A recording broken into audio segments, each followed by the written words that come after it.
Time to make the donuts. Dunkin' Donuts are always fresh. I made the donuts. This would indeed be a very, very proud day for the late, great Fred the Baker.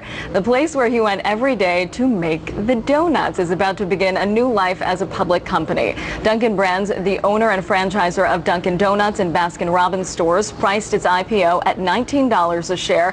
That is above the expected range. It will start trading today on the NASDAQ under ticker symbol DNKN. Joining us now for a First on CNBC interview is CEO Nigel Travis. What a whirlwind. Yes, yeah, it's been an exciting 2 weeks. How do you feel about the pricing? The pricing, I think, is good. You know, you judge an IPO in two ways.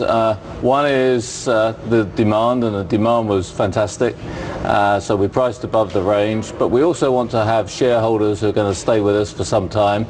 I must say, I've met some incredible people the last 2 weeks, and I hope so many of them are shareholders for a long time. We got a great story. They seem to appreciate the story. So we feel good about where we are today. What do you think you're going to do with the money? The money, we're going to pay down debt. Very simple. Else? And expansion. Where will you plan to expand? Well, we're lucky. We've got three great growth stories. We've got the growth story with our comps, which is important, and we invest some money into marketing besides the money that our franchisees invest. Obviously, we're moving further west, but principally we're growing in the center part of the country, but then international is a big growth opportunity for us. And you know, having worked in international myself for 33 years, I think we've got a great opportunity with two wonderful brands. Do you think the West Coast will embrace Dunkin' like the has? I don't think we're going to be going to the West Coast too soon. You know, we've got some outposts in places like Las Vegas, Dallas and Phoenix, but we could actually build the next 3,000 stores in the US staying east of the Mississippi. And you know, we're very focused on contiguous expansion. We're very disciplined. A lot of people on the roadshow accuse us of being slightly conservative, but we want to open stores that are successful. We want our franchisees to be successful, because this system, being a franchise system, is a great model. It's a great model for us as a company because it's an asset-light model, but it all comes down to franchise relationships and franchise profitability. Yeah, you stay with that franchise model, and it will insulate you from commodity shocks, which are obviously a concern for investors. Can you explain that? Yeah. Basically, we are very focused on franchise profitability, but we have very few stores. We've actually got 17 stores that we own. So one of the problems of owning stores yourself is you get the volatility that comes with costs going up and going down. Because we don't have that, we're excluded from that volatility. Having said that, we work with our franchisees to make sure that they aren't hit adversely by, say, coffee prices going up and other prices going up. Actually, I think this year our franchise-owned purchasing and distribution entity, our DCPs as we call them, have done a great job managing coffee prices, and our franchisees have been very slow to increase their prices, because at the end of the day, Dunkin' Donuts is all about value.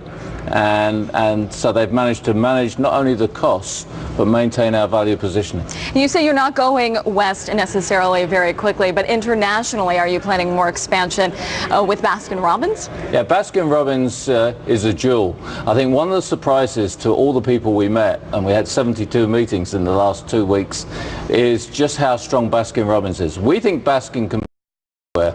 It's a wonderful ice cream brand. Everyone talks about our 31 flavors. We actually have 1,000 in our library. It's a brand that's so vibrant. I always think about going to Japan and Korea where the brand is really strong, and it exudes excitement. There's lots of young people come to our stores, and it's a happy place to go. And we actually have a new store design called Happy 1.0, so that perhaps sums it all up. You know, people are very happy when they also get coffee there as well. 60% of sales come from coffee, and the consumer loyalty is still quite high. So how do you get the most bang out of your buck in terms of coffee sales, or do you think you've plateaued there? Well, actually, we always talk about coffee, but we also talk about beverages. We're very fortunate, and our franchisees are fortunate. If you look at our margins, you'll find that beverages are the highest, but we also have some great margins on breakfast sandwiches, which, you know, by the way, I think are yummy, and also, you know, we've got lots of variety. If you don't say so yourself. Yeah, we'll say it. Yeah, exactly. but I think beverages are what our franchisees are really focused on. And one of the interesting challenges we've talked a lot about in the last 2 weeks is a lot of people remember Fred the Baker. Unfortunately, I don't, because I'm British and I wasn't here when that was out, but Fred the Baker was about donuts. Our name is about donuts. So we're trying to get people to recognize we're about coffee. We're America's favorite coffee. We've got a great campaign. What are you drinking? America's run on Dunkin. America runs on Dunkin. So beverages are important because they are such high margins. And just very quickly before we let you go, amidst all of the recent IPOs this week and of recent weeks, why do you think Dunkin was the most buzzy, or one of the most buzzy?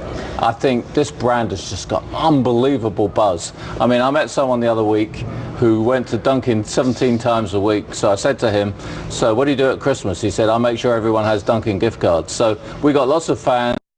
It's an unbelievable brand. In fact, we've got two unbelievable brands. Baskin has got fans like that on the West Coast as well. Well, certainly it's going to be a busy day. Nigel Travis, always great to see you, especially with your Dunkin brands tie this morning and all of this great stuff that you brought for us. Thank you so much. Good to see you.